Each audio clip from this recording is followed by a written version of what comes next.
welcome back to Theory of Anything podcast. So where we left off last time is we've been talking about the problems of science and the various things that skeptics have brought up about it, and the fact that there's just simply no certainty with science. We looked at this slide, for those who can see the slides.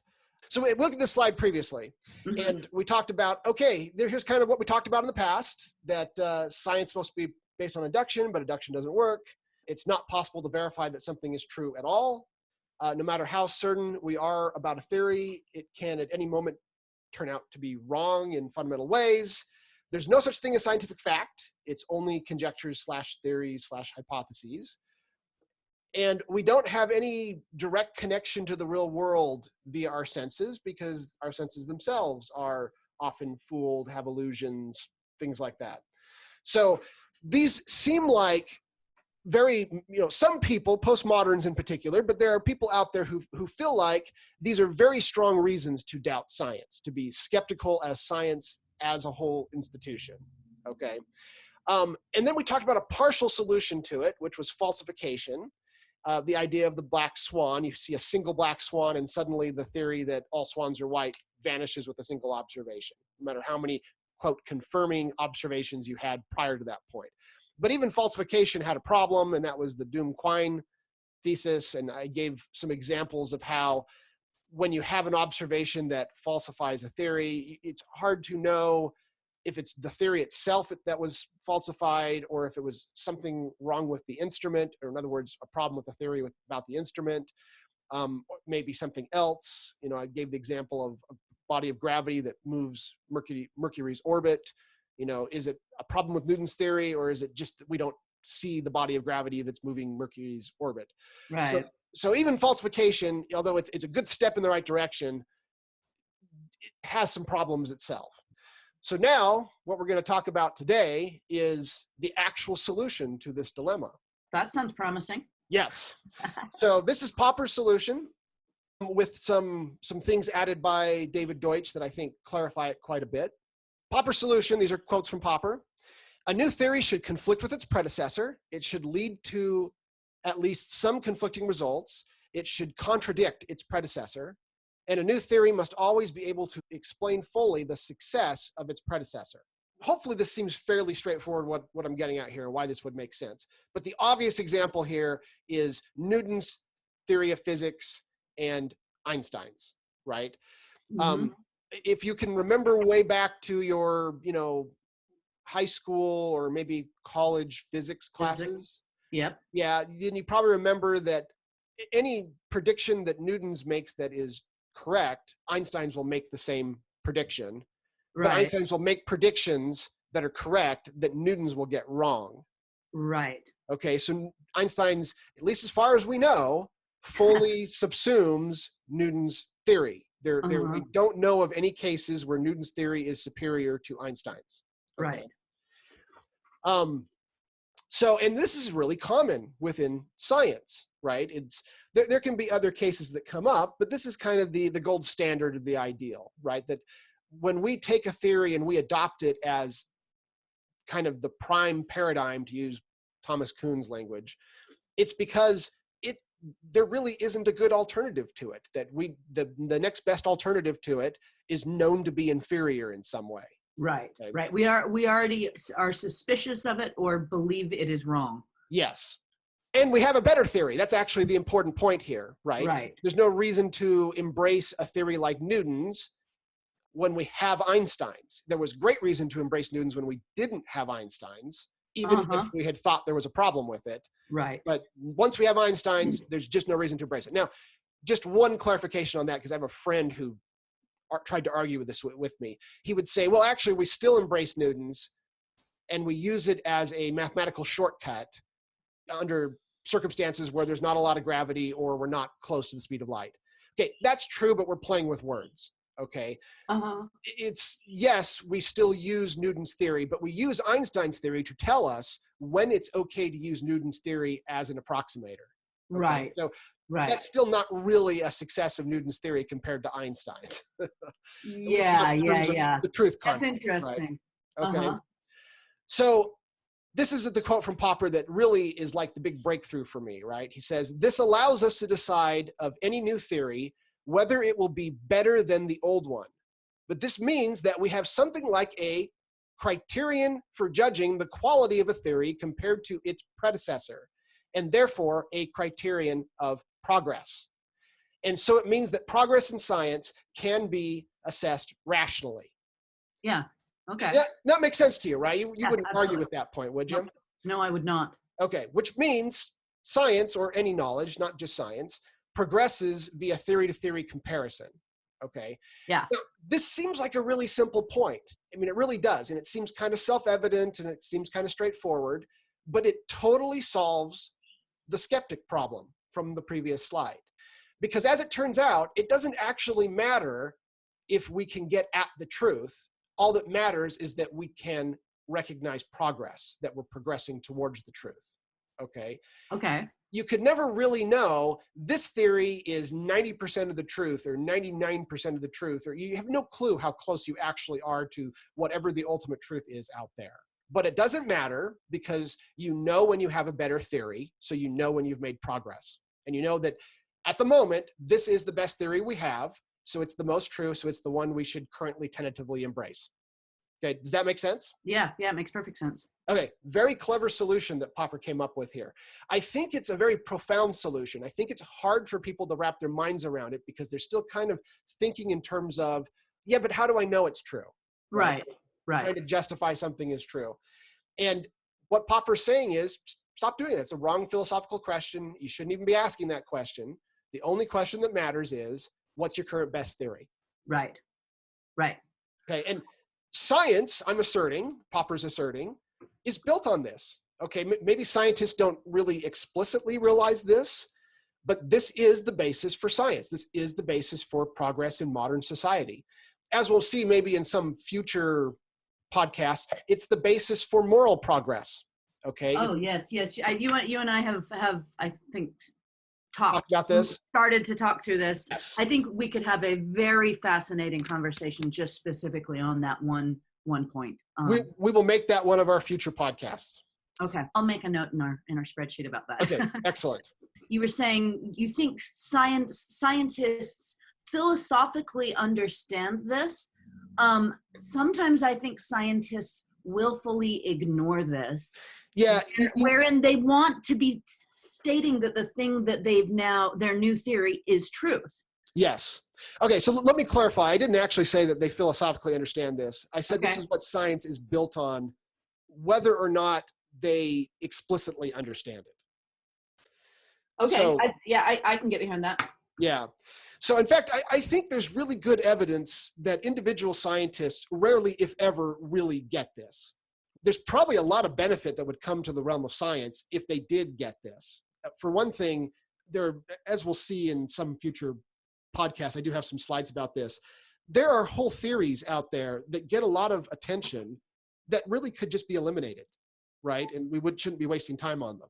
Maybe a lot of attention is the wrong word, but there are theories out there that are known to be bad under this criteria, and people waste time on them. Let me just say that.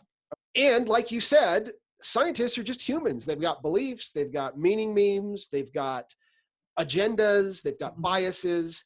And so there are reasons why a scientist might want to take their conjectures and their attempts at criticizing their conjectures, we'll see in a second how one goes about that, and then want to claim that this is scientific fact, want to claim that it's settled science, when there's literally no such thing as scientific fact or settled science. Right. Okay. And you don't need it. And it's not desirable. Yes, and it's not desirable. There's actually, we haven't gotten into that, but there's actually a good argument for it is not desirable. For one thing, a state where you couldn't make progress would probably be a very undesirable state. A completely undesirable state, the very worst state ever. Yeah.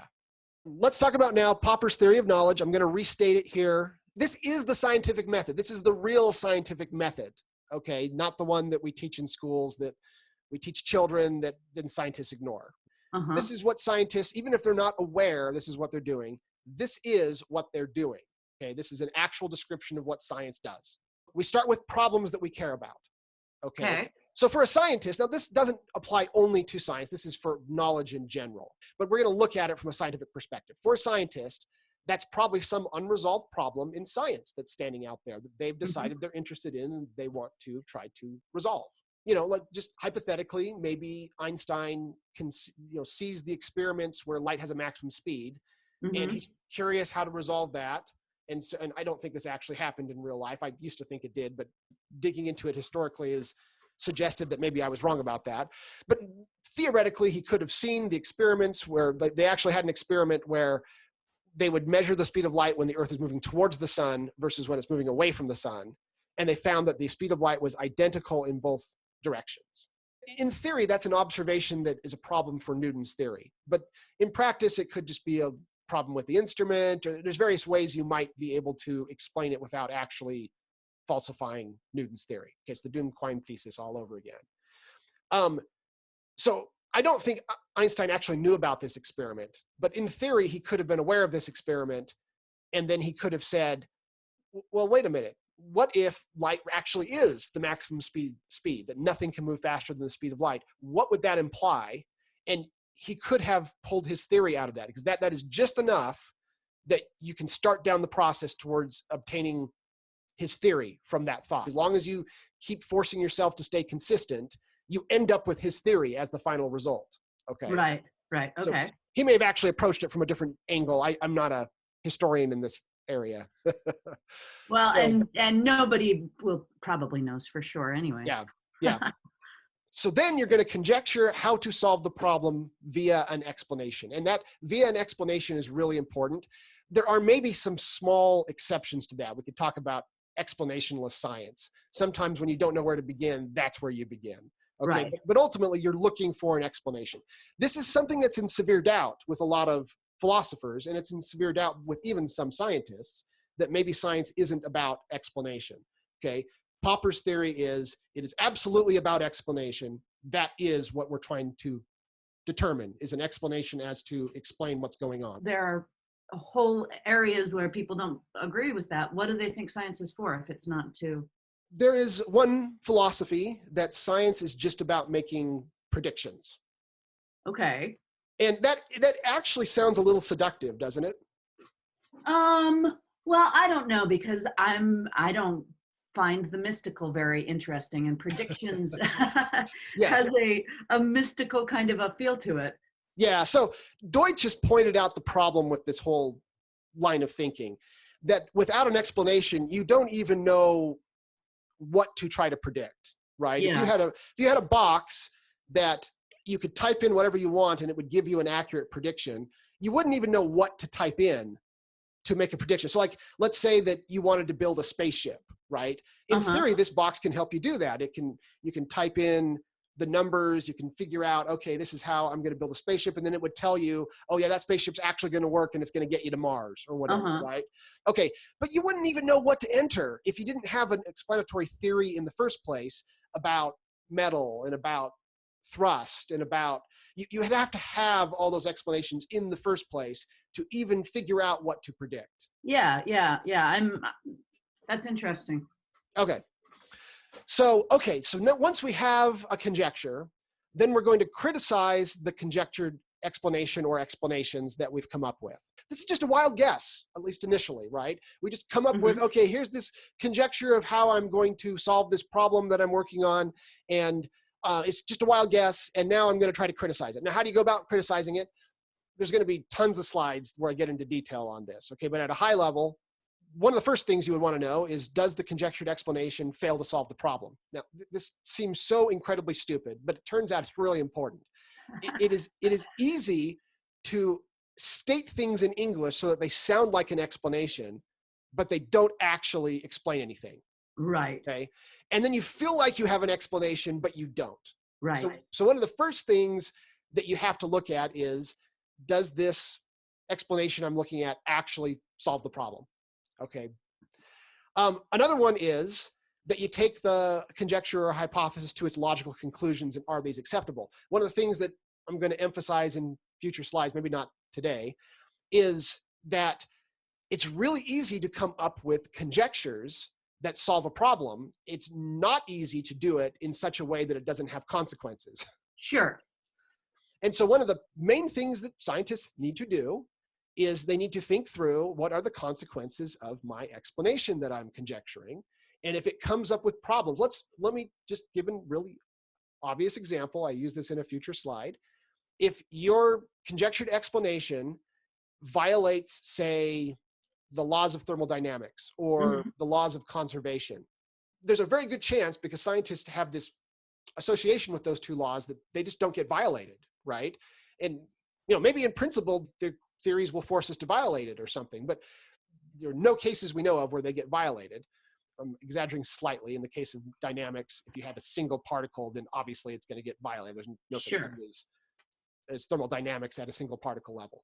But there aren't cases where these principles get violated. So if your theory causes those to be violated, you probably just throw them out. You probably just don't even bother with them. You never even get to experiment. It's just like, okay, that's a bad explanation, and you move on. Okay. And this is a very important part of science, is that often people try to put science in terms of experiments, so empiricism. In fact, this is so deeply rooted in the thinking of scientists, that science is rooted in empiricism or experiment. But really, the vast majority of conjectures get killed way before the experiment stage, right? For various other reasons. And it's happening in the background, and they're not thinking too hard about it, but they're doing it. Okay? Is the explanation a good explanation? Now, this is the one I have a bunch of slides on. I need to explain what I mean by good explanation, and that takes a little bit of effort. But for the moment, go ahead and bring the next slide into it, and then we can hop back to this one. Well, I kind of have it in a certain order. So, and there's a whole bunch of slides on it, so I kind of maybe want to do that as a separate podcast. Okay, that's fair. But for the moment, you can take it on faith that there's such a thing as a good explanation and such a thing as a bad explanation. Okay. And it's possible to recognize the difference between the two. Okay. Okay, so then we subject it maybe to other people's criticisms, right? So you've done your best to criticize it yourself, but you're biased. So you go to your colleague and you say, okay, I've got this idea. What do you think? And the colleague goes, oh, have you thought of this? Or that's a stupid idea, or whatever, right?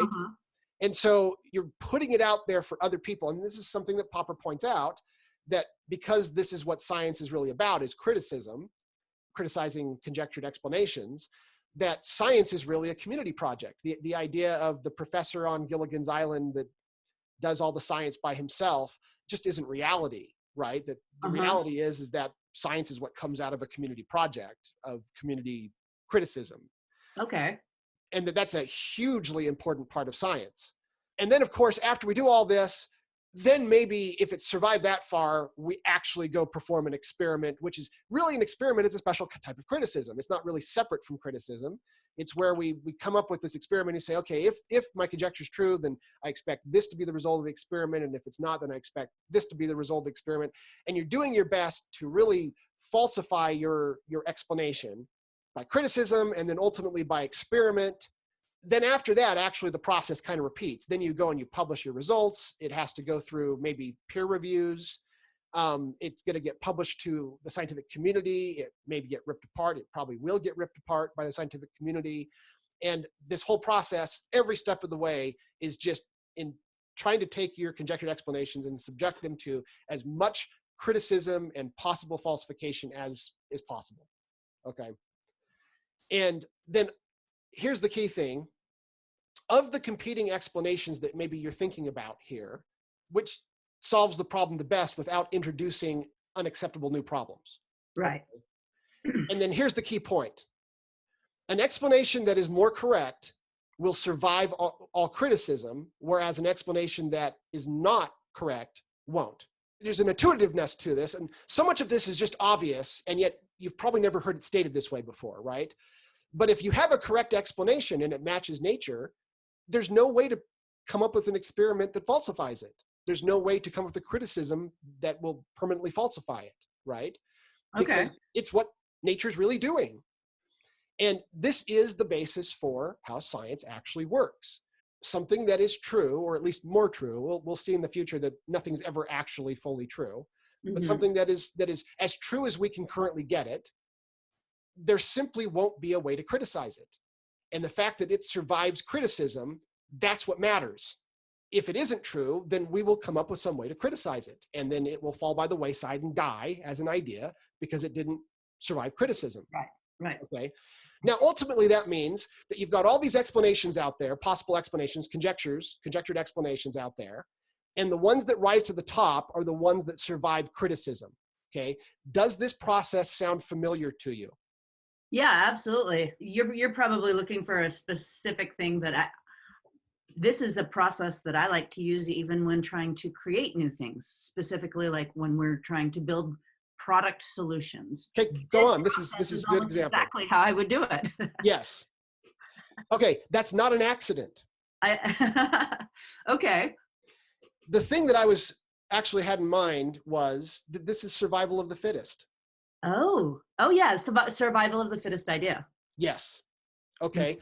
Popper points out that biological evolution is just a special case of this theory. A special case? Yes. So the idea of knowledge coming from survival of ideas, biological evolution is knowledge in genes. Okay, knowledge about how to be adapted to your environment or survive compared to your predators or something along those lines, right?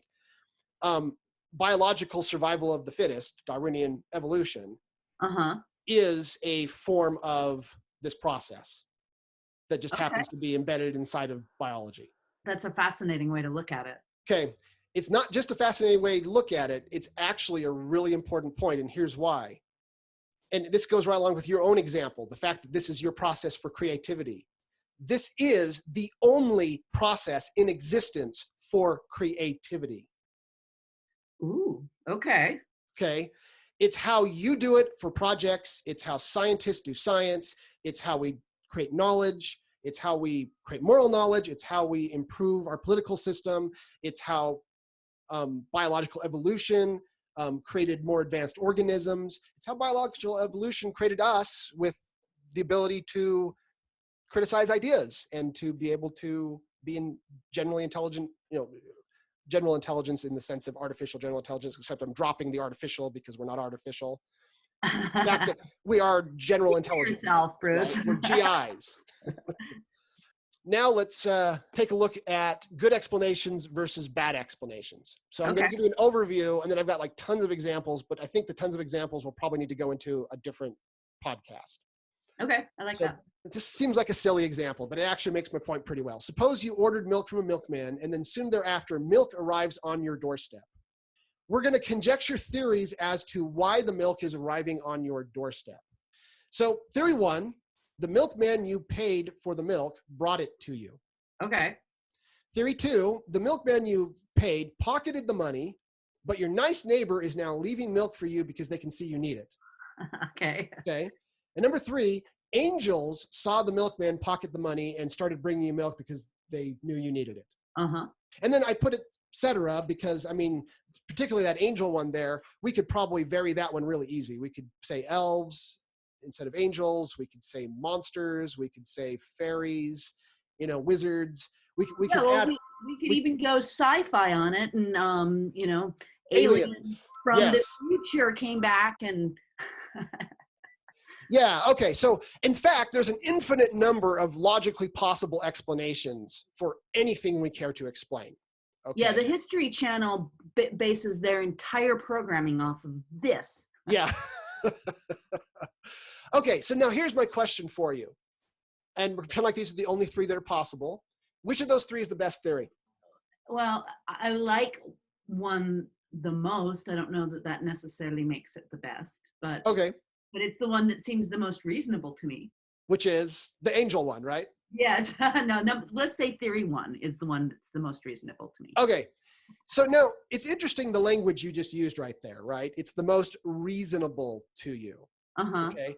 You absolutely mean something by that. But if I were to tell you, okay, explain to me what you mean by the most reasonable, you could probably partially explain it, but you might struggle. In fact, go ahead and try. Explain to me what you think you mean by it's the most reasonable. Well, darn you, Bruce. Well, I like an explanation that fits with what I see as the order of events. I ask somebody Yes. for something, they brought it to me. Yes. That it's reasonable that they brought it to me because I asked them to bring it to me. Yes. And in fact, you're paying them to bring it to you, right? Yes. Okay. In fact, that's actually a really good answer. I mean, it may not feel like it is, and I'm going to put it into stronger terms where it will become more obvious why that is a good answer. Okay. Okay. But you're on the right track. There's some way in which we can tell that theory one is the best theory. Okay. Now, I got to be clear here. The fact that it's the best theory doesn't make it the true theory. Okay. Right. And it's easy to get those two confused. Okay. A best theory can be false and a bad theory can be true. You might think, oh no, it has to be true if it's the best theory. Okay, but that's not what we're talking about in this case. We're talking about good explanations, the nature of what makes a good explanation versus the nature of what makes a bad explanation. Right. Okay. And so truth and false isn't what we're currently talking about. Okay. So, but for some reason, you just immediately sense theory one's the best theory. It's the most reasonable. There's something about it. There's some quality or set of qualities to it that just make it the far more appealing theory. And this is without you even understanding Popper's theory, right? You are intuitively doing something when you say it's the most reasonable theory. And so what Popper is helping us do is understand what it is you're doing inexplicitly, if that makes any sense. Yeah. Okay. So now let's talk about what makes a good scientific explanation. So this is from David Deutsch, from his paper, Logic of Experimental Tests, which is somewhat of a hard read, but it's a seminal paper that scientists should read. I don't know if it's as popular as it should be yet. Okay. But future generations will remember this paper, I predict. So he says, how bad or good an explanation is depends on how it engages with what it's trying to explain and with other knowledge that happens to exist at the time, such as other explanations and recorded results of past experiments. An explanation is better the more it is constrained by the explicanda, the thing that we're trying to explain, and by other good explanations. Okay. Okay. It's fancy words. The way he puts this a little more colloquially is he says, good explanation is hard to vary. Okay. It's constrained. Okay. When an explanation is not well constrained, it doesn't feel like a very good explanation, and for good reason. But when explanation is constrained by other things, it fits with other things, that's when we can sense it's a good explanation. So here's an example of determining, examples of determining which of two or more competing theories would be the best explanation. The way I state these, each of these sounds so intuitively obvious, but in future podcasts, I will give you examples of where it challenges your sense of reality. Okay. Okay. So we should prefer, so number one, we should prefer theories that are explanations of the problem we're trying to solve over ones that are not. I already kind of talked about this one. If the theory doesn't actually explain the problem that we're trying to solve, obviously it's a bad theory. Right. The fact that we have held on to theories throughout centuries that don't explain things, we do it all the time. Humans get really bad at this sometimes and have held on to non-explanations because they were worded as explanations. So this is actually a big deal. Okay, so there was medieval theories about phlegm that because phlegm was slow, that if someone was slowing down, it was because if they were sick, it was because they had too much phlegm. Okay. And phlegm oozes slowly, and that's why when you're sick, you slow down. I mean, it's stuff that today we would just see as silly, right? Right. Okay. And the real reason why it's a problem is because it didn't actually explain anything. Okay? Right. But to them, they held on to it and based medical science, quote, science around it for centuries because it really felt like a good explanation to them. So number two, we should prefer explanations that are hard to vary and still solves the problem over ones that can be easily adapted to account for anything. And just really briefly, the reason why that's true, all of these are actually examples of hard to vary, but I'm trying to get specific here. The reason why this is true is because if it's easily adapted, it will not only account for the real world, but it'll account for any imagined world too. Right. And therefore, it doesn't really explain anything, even if it feels like it's explaining something. So number 3, we should prefer explanations that do not conflict with other good explanations. This makes sense, right? If I come up with a theory and it conflicts with some other well-established theory, there's a good chance my theory is just wrong.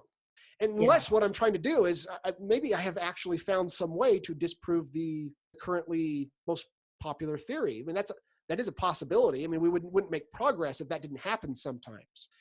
But a lot of times, what you really want is if it's conflicting with another theory, then you've got something extra to explain. Right. If your theory happens to also explain that and why that other theory is wrong too, then maybe that's a good thing.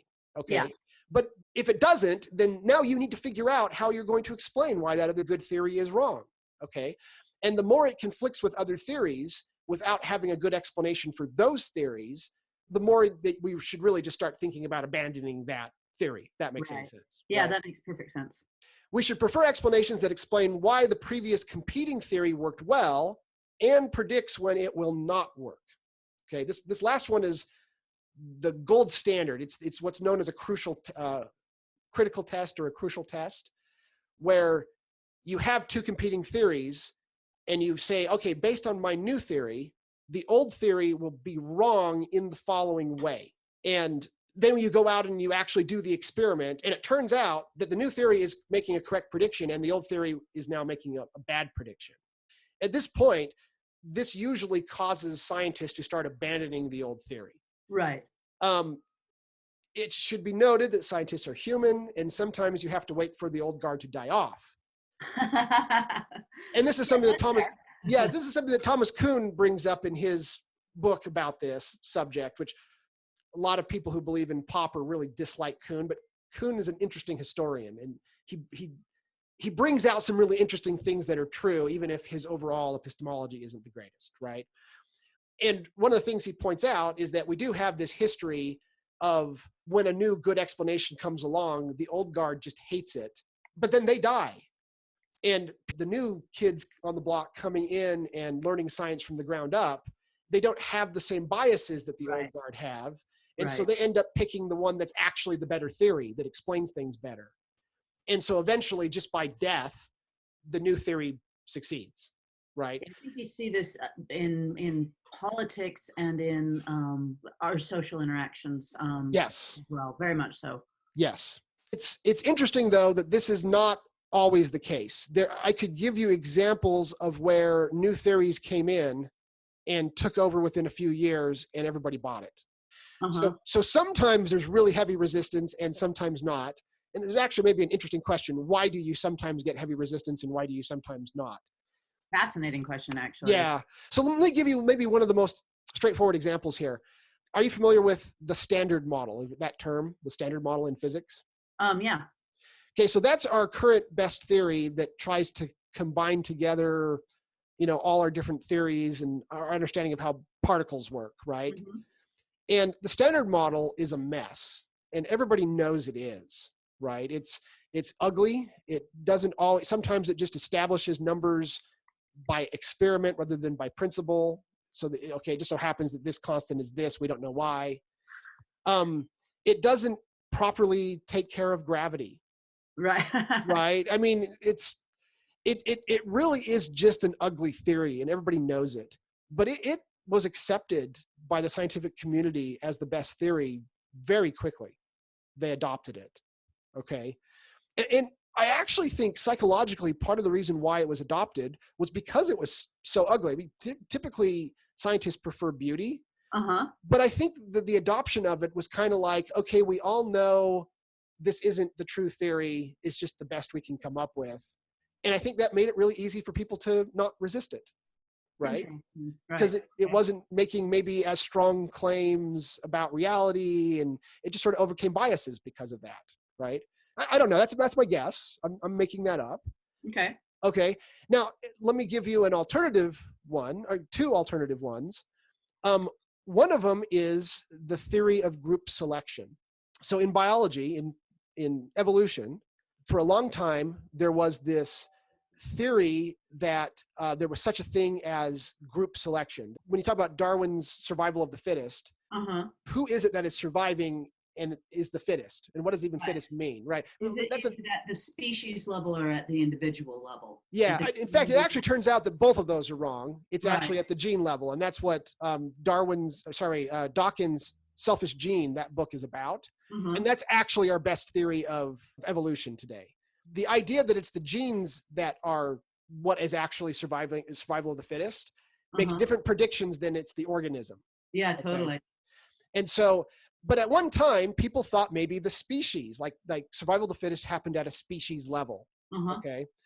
And then there was a whole series of theories and experiments. And what they found is that unless you were talking about a superorganism, so like ants or bees, where they actually share the same DNA and thus could be considered a single organism, that there simply was no such thing as group selection. There's really strong reason to believe that that just isn't true, and that there's a really big exception to that rule. And that exception is humans. And this comes from Jonathan Haidt, and I would probably have to do a totally separate podcast about it. But humans have this really weird thing called memes, where we're able to transmit knowledge through culture instead of through genes. And it allows us to do something like group selection. Because of that, the theory that there's no such thing as group selection, which is still the prevailing theory in biology today. In fact, the idea that group selection could be real is heresy today. That's a real word used by Richard Dawkins. Heresy? Yeah. By the way, he's the one who invented meme theory. So it's his theory that disproves this. Okay. He hasn't figured out that it does. Okay. And it has taken 50 years so far for this idea to catch on that humans are an exception. And it's still a minority view, although it's gaining ground because it's surviving criticism. Sure. Okay. And eventually it's going to be... We need to have a whole podcast about that, because that's such a fascinating concept to me. Yes. Okay, so that's one example where we have good reason to believe that the prevailing theory is wrong and that most scientists are wrong, and that the minority view is the correct view because it's surviving criticism better. And yet there's still tons of resistance to it because it's so deeply embedded in the way biologists are taught to think. Wow. Okay. Okay, now let me give you another one that's even weirder. So you had mentioned in a past podcast that nobody really knows what's going on with quantum mechanics. Yeah, right. Okay, and I said, actually, that's not true. Yes, okay. I remember that. There is, in fact, a theory of quantum mechanics that explains most of the mysteries of quantum mechanics. No theory ever explains everything. It usually opens up new mysteries. So I don't want to overstate this. But in terms of like the main mysteries people think of with quantum mechanics, explains all of them. It's called the ManyWorlds Interpretation of quantum physics. And that word interpretation is wrong. And I'll have to do a separate podcast on this to justify what I'm saying, because it's so hard to believe. And I get that. But the simple truth is that the ManyWorlds Interpretation of quantum physics is the only interpretation of quantum physics that we have, because the rest of them don't match the criteria I just put on the screen here. Okay. They simply aren't examples. Most of them are non-explanations, in fact. Okay. And if what you're looking for, if you accept that science is in fact about explanation, there's only one, and it's ManyWorlds. There's not a single competitor to it. Scientists do not believe this. I have a good friend who's a physicist, and he would laugh out loud if he heard me say this. He has laughed out loud to my face when he has heard me say this. Okay. And he is representing probably the vast majority of physicists in the world, people who clearly know more about physics than me. And he is wrong. And the reason why I know he's wrong is because I know more epistemology than him, understand theory of knowledge better than he does. If you combine knowledge of quantum mechanics with theory of knowledge, it becomes obvious it's our only interpretation. If you don't actually combine them, then you're able to, for a long time, put off accepting many worlds based on non-explanations that sound like explanations, which is what the world of physics has actually done. Right. Okay, and I don't expect you to believe me on this yet. I believe you. And you know what? I spent years convincing myself this was true because I could not believe it.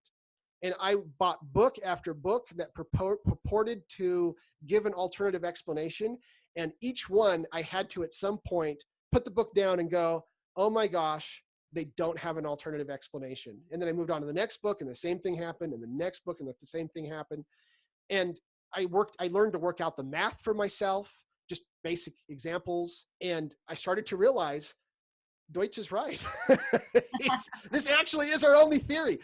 Now, you might argue here, well, that doesn't make it true. And that's always a fair statement, right? For all theories, that's a fair statement. Well, because we've already established there cannot be truth necessarily when it comes to right.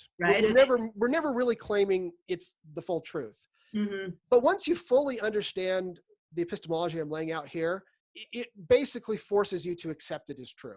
The parts about it that are false are the things that are going to show up in the next theory, but the next theory is going to have all the things that you really dislike about many worlds quantum physics. They're going to be parts of the next theory because they're so hard to remove. Now, for the record, I have never stated a personal dislike of the many worlds interpretation of quantum mechanics. Yeah, I have. I am telling you right now that I was so strongly against it. That was why I spent so much time trying to find an alternative. I was kind of forced into my position by logic, the logic of what I'm laying out here. You know, what is a good explanation? Why you disliked it so much? That's a good question. And that's a different podcast, to be honest. I would have to go into details of, I think at a basic level, most people dislike it. And the reason why is for example, it means that there are an infinity versions of yourself right now doing different things. And I think it kind of bothers us, this idea that it makes us kind of question our identity a little. Interesting. It doesn't affect me like that at all. I think for a lot of people, it's a little too, I almost want to say mystical, but we use mystical a certain way. Yes. But we are used to thinking about the fantastic as truth when it comes to like religious belief. You know, people, right. You tell somebody that you believe you're going to go to a heaven state after this, where your soul is going to live forever in happiness and glory. And that sounds to me like super weird. Yeah. I don't see this as any more radical, but I think for a lot of people, they've kind of accepted one mystical answer. And this mystical answer seems radically the kind of the other side of kind of freakiness. Yes. I think there are other reasons why people reject it. Part of it is just inertia. I mean, like if you're a physicist and you have been taught by your teachers that many worlds isn't even an option and been taught other interpretations instead, there's a good chance you don't spend a lot of time questioning it. There's actually a group of physicists out there who it's their job to try to figure out what does physics mean in reality, called cosmologists. Okay. And most physicists aren't cosmologists, so they don't have a particular reason to start digging into this. Amongst cosmologists, overwhelmingly many worlds is accepted. Okay, because they've just got nowhere to go, right? I read the book by Roger Penrose. I mentioned him in the past, who's one of the really strong exceptions. And it was actually his book that shook me up and made me realize that many worlds had to be taken seriously, because he was making his strongest arguments against it. And it started becoming increasingly clear his arguments are bad. And so I'll have to show you like what he said and how it started to affect me, right? But here's this world famous scientist who's a cosmologist who doesn't believe in many worlds. And his arguments are increasingly making me feel like they got to be true. Have you read Beyond Weird? No. By Philip Bell. It came out in 2018. No. What's that about? Well, he wants to it's challenging the whole notion of many worlds, and it's essentially his book about why everything we believe around many worlds is wrong. Huh, interesting. I've read multiples of those books, but his is one I'll have to add to the list. Yeah. So, yeah. I can usually get through the book up to a point where I suddenly realize they have misinterpreted many worlds in some way. And I know enough about it that I can tell when they've crossed that boundary and that they're actually not criticizing the theory anymore. Right. Well, and I am, without a doubt, you understand this stuff at a level way beyond what I do. Yeah. Many Worlds actually does have some very cool qualities to it, and we should probably talk about that too. It's not all freaky and bad. I do think as a physicist, it should be noted that Many Worlds is making a prediction that's a little hard to accept, right? And so maybe it makes sense that you've got this long-term resistance to it that's only very slowly coming down. It is coming down. In fact, I predict that within a generation or two, Many Worlds will just be the same as quantum mechanics, and they'll be taught as if they're one and the same, and everyone will accept it because it gets taught in schools that way. All the children learn it that way, and it won't seem weird anymore at that point because it won't be new anymore. Right. Right. But it's because that isn't where we're at today. Maybe it makes sense that it takes time for this to process through the community and through the system, for all the criticisms to come up and then slowly get counter-criticized and die. Right. But inevitably, just because of the way science works, Many Worlds is going to get accepted, and it's already well on its way. It was when it first came up as a theory, when Everett wrote his PhD thesis on it and was the first one to come up with it. It was literally considered crackpot science, right? and it has, because it has survived criticism so well, people are adopting it very slowly. And Max Tegmark, who's a famous physicist who believes in many worlds, that's one of the things that is his area of interest. He did an informal survey at a conference, and I'm going off of memory here, but he was talking about how the official interpretation of quantum mechanics is something called Copenhagen Interpretation. Uh-huh.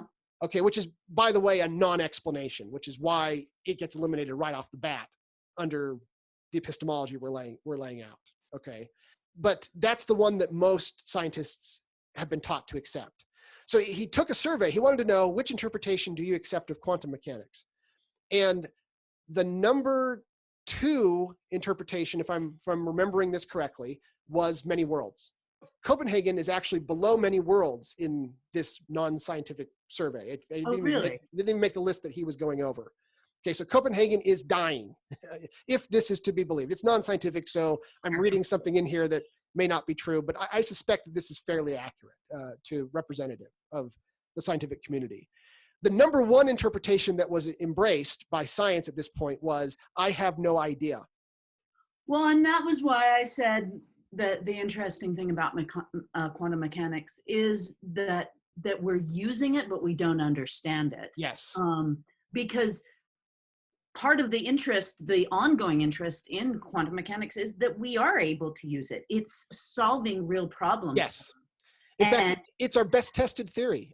I would argue it's not our best tested theory. It's our best tested theory of physics. Let me put it that way. There's a slight exception to a theory I can think of that's better tested than it. But most people would consider it our best tested theory.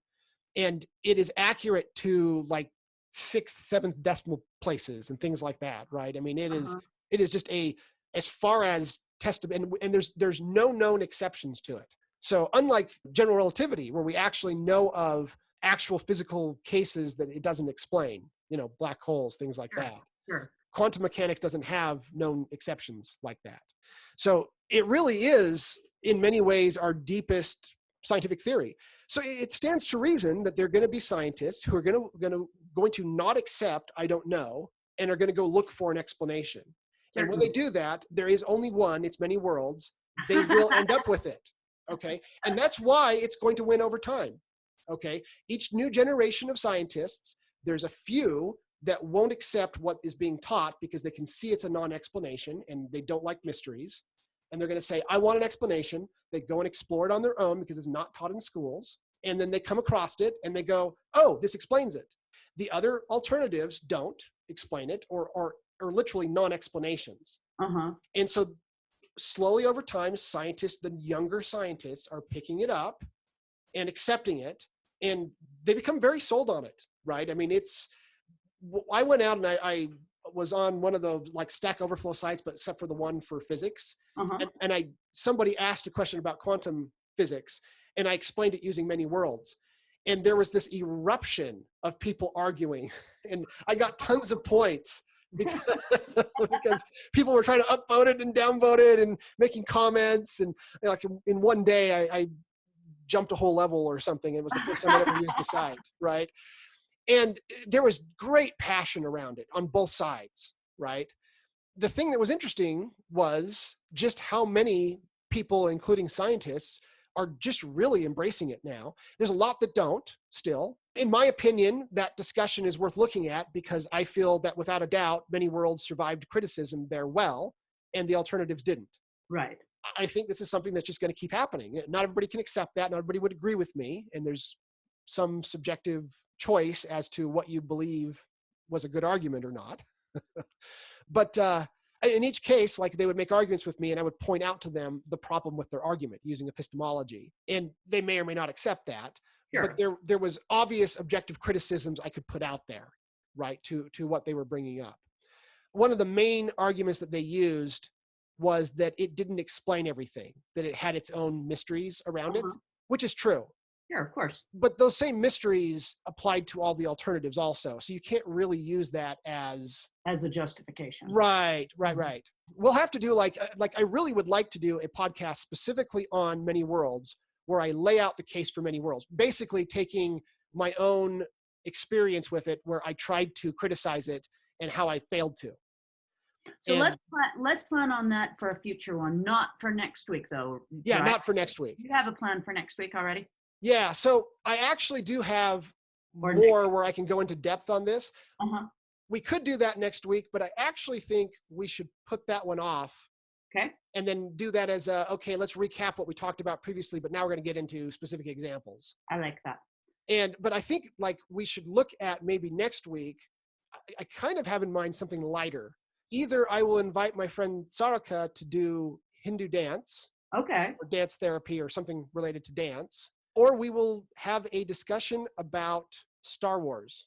Okay, I can go either one of those ways. And specifically what I have in mind with Star Wars is what went right, what went wrong, or more to the point, what went wrong. And I'm not trying to be overly critical of Star Wars. I'm not a Star Wars hater. But I know both of us at least feel like there were some substantial mistakes that were made with Star Wars.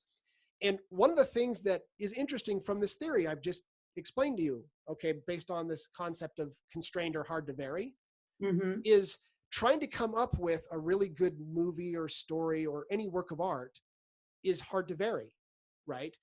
Making a small change to your script can break the whole story.